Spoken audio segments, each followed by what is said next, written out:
Merlin, thank you for branding yourself so that we're in no doubts as to your name. Welcome to Rapallo. How are you finding it? Oh, super. Yeah, really great. Yeah. The t-shirt, I did it for a family holiday. All the kids got one, and so I thought we better get one for the parents as well. Just been for a walk and a swim and a bit of a stretch. All ready. Now you and I spent some time swimming in the Serpentine middle of Hyde Park in London, which gets cool in the winter and sometimes a bit muddy and weedy. How did you find it out here compared to the Serpentine? It's not nearly so cold, and it's not nearly so much sewage. Fantastic.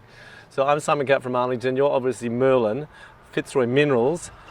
Merlin, why Fitzroy? I thought Fitzroy was a football club, but what does Fitzroy mean? Yeah, the Aussies like to claim Fitzroy for themselves, but actually Fitzroy was the captain of the Beagle, and he was an incredible seaman and navigator, and he mapped a lot of South America, Patagonia, Argentina, Chile, and he's a really famous name. He took Darwin around for 4 years, circumnavigated the globe. He created modern weather forecasting. He created the Met Office in the UK, and so he's just a bit of a legend.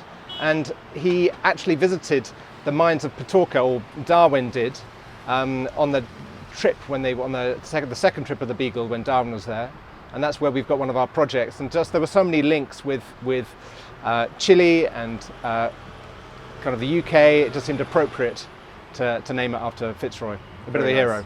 Very nice. And Merlin, when I look at Fitzroy today, there's 2 going to 3 projects. Is that right? Yes, I mean we started off a year ago with a fantastic grassroots discovery in Argentina, which is still going strong. It's a gold, it's a new gold field in Argentina, and that will continue to run. But in these capital markets, you kind of need to have something with a bit more meat on the bone. You've got to have a bit of a dripping roast to attract interest and investment. So I brought in 2 projects in Chile. One is an ex-Vale project, which has got some big copper anomalies kind of up in the hills. It's not too high, but it's up at around 2,000 to 3,000 meters. And we've done some geochemistry there, and we've picked up, for example, over a kilometer long, 200 meters wide at 0.84% copper at surface, which is kind of ready to drill. But we also picked up a high-grade epithermal project, undrilled. It's online from a kind of a 1 million ounce deposit. It's exactly the same geology, although this bit of the epithermal has got some super copper grades in. Right. And there are some small workings which have gone in, and where the bulk samples have come out, they've returned 9 grams gold, 2% copper, 17 grams silver.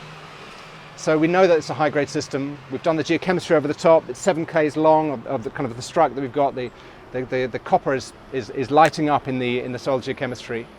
So that's shaping up to be a really exciting drill target that we'll be planning for Q1 next year. So what's the name of that project? That's called Polymet. Polymet, okay. Yeah. So is that the first thing you're drilling? Yes, except that at the end of June, we announced that we were going to be, we signed an exclusivity on a really exciting copper discovery. Really what we're doing here is building a portfolio of assets that can drive capital. Right. That people can say, it's a team that's got some real chance of exploration success, and that's how you generate alpha in these junior companies, is through the drill bit. The copper asset that we're bringing into the company, yes, we've only signed the exclusivity at the moment, but we're going through all of the due diligence work, working up a 43-101 to satisfy the exchange that we know what we're doing. As it happens, that copper discovery is something that I've been working on for the last 2.5 years. So it's actually it's something I know intimately. We've got some great drill results there. We're hitting copper from surface. We've got a kind of 135 meters at 0.7% copper from surface. We've got just below surface 38 meters at over 3% copper. Wow. It's a very big footprint. We've got kilometers of potential. Every drill hole we put in has hit copper mineralization. There's background copper mineralization. There's a lot of smoke, and it's a big IOCG target just south of Candelaria. So. Okay. Candelaria, which is owned by? It's the Lundin Mining flagship asset. Okay, so that's a $1 billion, $2 billion mine. Yeah, it's a kind of asset that drives $1 billion market capitalization, right, or more. So that's the prize. That's the prize. Mm-hmm. Now, as ever with exploration, what you've got to do is increase your chances of hitting and de-risk the chances of not hitting. So really what we're doing is building a portfolio of assets which we've materially de-risked.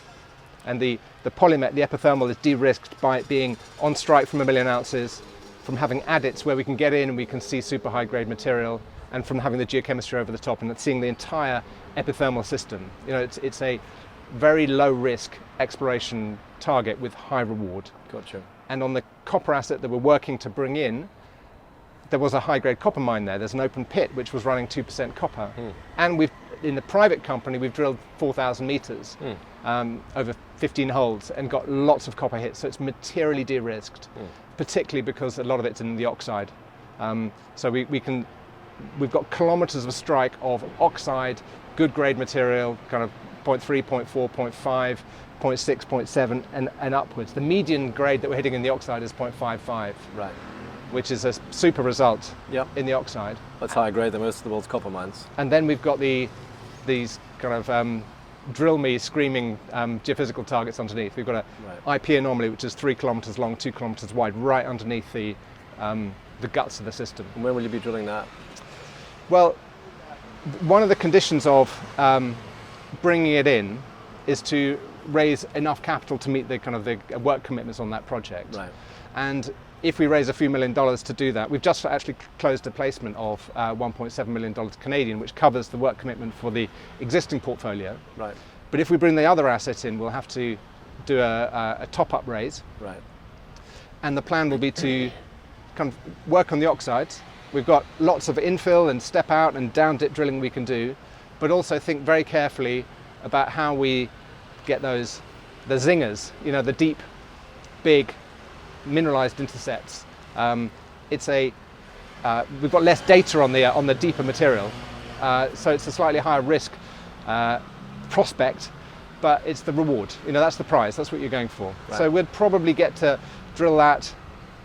I mean, we're ready to drill the oxides. We've got everything set up. Hopefully, we can get this thing closed in Q4. Okay. And we'll be drilling in Q4 and then coming to the sulfides sometime in the first half of next year.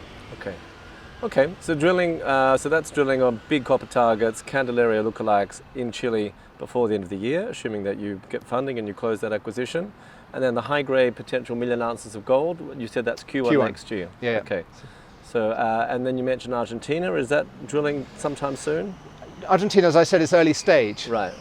The geologist there is Daniel Busandri, who was the kind of the leader on the Navidad discovery, 650 million ounces of undeveloped silver in Chubut province. Right. We're over the border in Rio Negro. We're planning for the Calcatro Patagonia gold mine is kind of advancing, and it's a new province.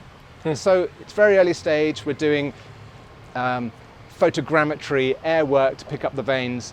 When we started a year ago, there were lots of high-grade indications where they'd picked up, Daniel and the team had picked up lots of quartz veins with gold mineralization in, and we were getting good grades, up to 20, 21 grams a ton over a few meters. And I always say that when you're on a vein system, you need 3 things. You need grade, you need continuity, and you need scale. And what we've done in the past year is to show that it's got scale, and we're continuing to grow the system, through uncovering work. There's soil cover, and there's a few kind of very thin volcanic ash layers over the top. So it's finicky work picking out the continuity, but we're doing that and picking up the scale. And then it comes down to the continuity of the gold in those vein systems, and that's what we're going to be working on this year. Again, it's mostly surface work, low cost, value added, accretive. We'll work on polymet, drill polymet, and hopefully be drilling, if we close the deal, at Buen Retiro, and then gradually work up the rest of the portfolio to a point when, if the capital's there, if the market's there, if the targets stack up, then we go into drilling those later in 2025. Impressive. Well, Merlin, it sounds like you've got a lot on your plate, and we look forward to hearing all about your discoveries when you're back here next year for the Arlington Rapallo. Thank you for coming. Thank you very much.